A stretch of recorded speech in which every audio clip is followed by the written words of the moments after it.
Hello, everyone.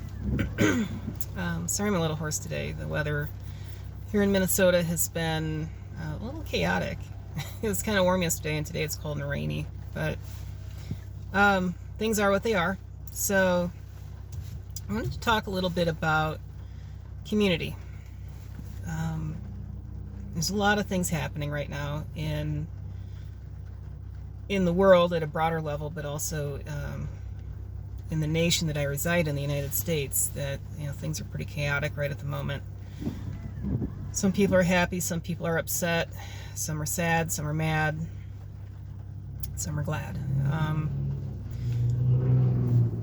I got into boxing in 2022 at the age of 40. I'm currently 43. In my stories out there, you can read it. But basically, I'd gone through some really hard things with my wife having cancer and during the pandemic, and things were just out of control. It was crazy. And I came out the other side of that pretty battered, emotionally and mentally. And when I found boxing,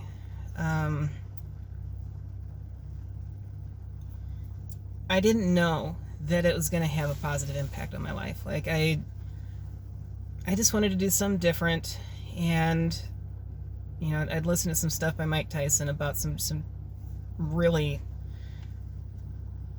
bad stuff he experienced, actually after the end of his professional career, I think. But anyway, like, his I guess his ability to just keep pushing with his life and want to do better in spite of all that was what inspired me to look at boxing. I thought, here's a guy that,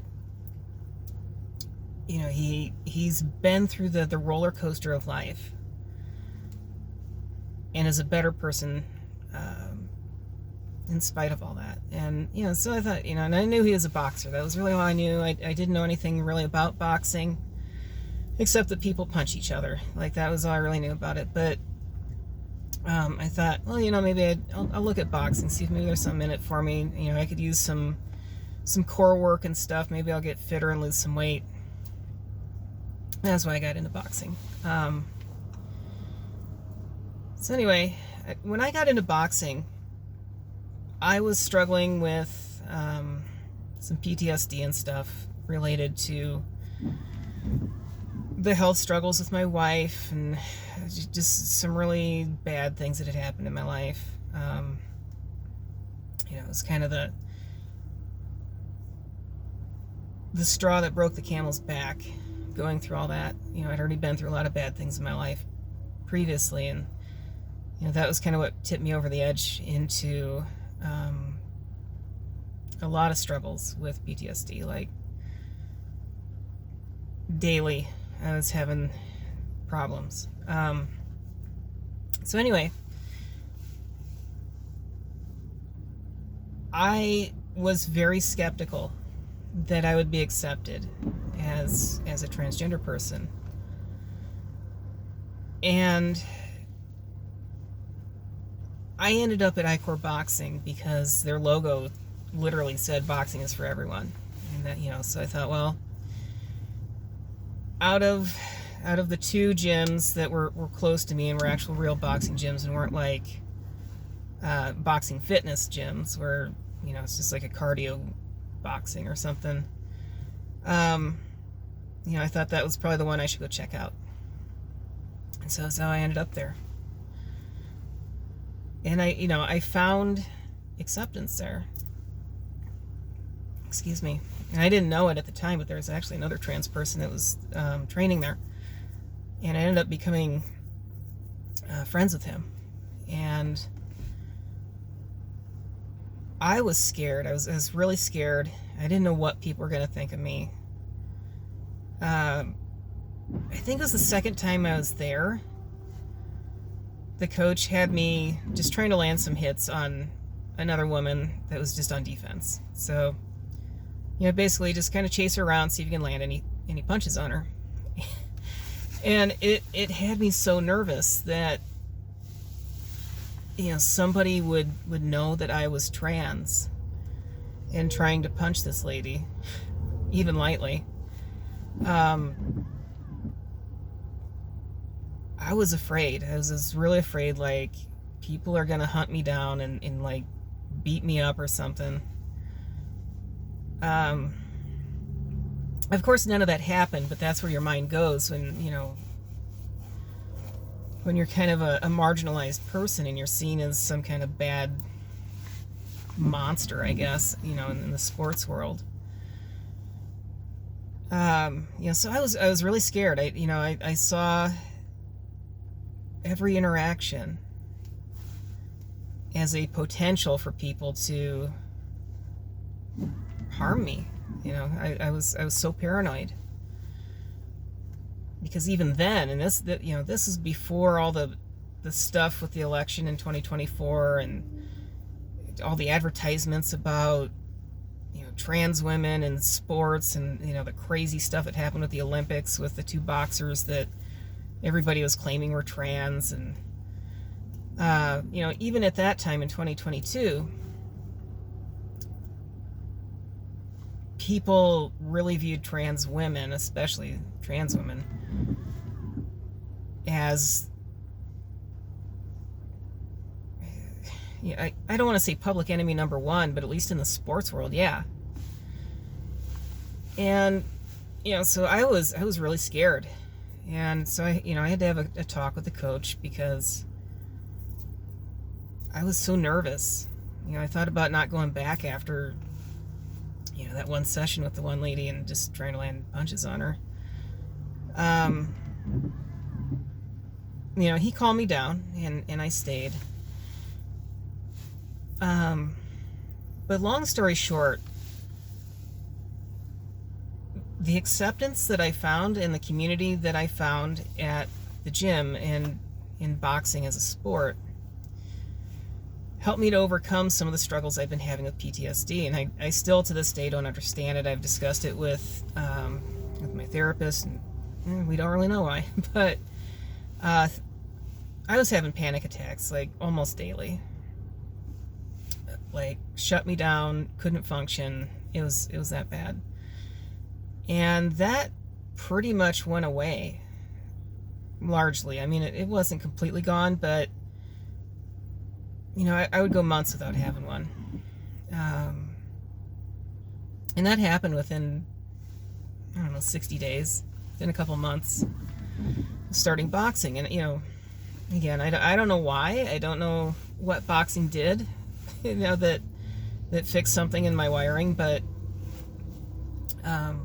it had a tremendously good impact on my life. And so my youngest daughter wanted to get involved. She knew that I was going there, and she's curious, and she wanted to come see what this place is all about. And so she was the first kid that got involved in boxing with me. And she's in some of my videos. If you've watched my videos, you've probably seen her in one of them. And so she got involved in one of the children's classes, and it turned out that the coach had a couple of kids that were right around her age, and so she became good friends with his two boys. And then my oldest son got involved, and then my second youngest son got involved, and then my third youngest son got involved. So I've got 4 kids now that train at the gym, and they've all made friends, and it's been quite a positive thing for my family. We've found community. We've found people who enjoy us and that we like in return, and it's been a really good thing. So talking specifically about being trans, and I have videos about the whole thing with USA Boxing and all that, and there's new stuff happening. Excuse me. There's new stuff happening. The USOPC just sent me an update. The USA Boxing is going to have to recognize my non-athlete membership, so they have until end of first quarter 2025 to do that. I haven't heard anything from them. USA Boxing, I I don't know. I don't know what's going on with them. They don't give me any updates. They don't talk to me. So, so there's progress on that front, but a lot of negative things happened during the election campaigning that I'm concerned about. I've been training, as you know, considering doing some master's events in 2025, specifically one in Las Vegas in February, and I don't know what's going to happen with that. You know, now we've got a president-elect who has promised to keep people like me out of sports, and you know, to have years of your life dedicated to a sport, and having already fought for a year and a half to have a place in the sport, and now this guy's potentially just going to be like, you know, F you, you're not doing this, you're not going to participate in the sport. It's really disheartening. It's really discouraging. You know, after you've offered to make concessions on every side, and you know, I've offered to compete against women, I've offered to compete against men, I don't care what class you put me in, like, whatever, as long as the weight class is fair and the experience level is fair, you know, which class I go into, to me, isn't a big deal, as long as you're respectful and you don't, you know, misgender me on purpose or call me by my dead name or, you know, something like that. I really don't care. I'll get in the ring with a guy, I'll get in the ring with a woman, I don't care. I trained to box, I didn't train to box men, I didn't train to box women, I trained to box. You know, and I've been very clear about that. So, there are, I wouldn't say a lot, but there are several other trans people out there that train. They don't box because they're not allowed to. And I've been in contact with them. So there's a few gyms here in the United States. There's some in Europe, and there's even a guy in Australia that I've been talking to. That we're trying to build community, not really specifically as far as events or competitions, but just to support each other, to talk, to stay in contact, to check on each other, because people are scared, people are nervous, they don't know what's going to happen. This week I'm in Minnesota. I won't say where, but there's a gym in Minnesota that is allowing me to train at their facility when I'm traveling for work. And since, you know, I don't know if the owners want to be identified or anything, so that's why I'm just going to say it's in Minnesota. I'm not going to say where it's at or who the owners are or anything, but they've been kind to me and they've allowed me to train at their gym. And through discussion with the owner, you know, I've come to find out that there are some trans people that train there. And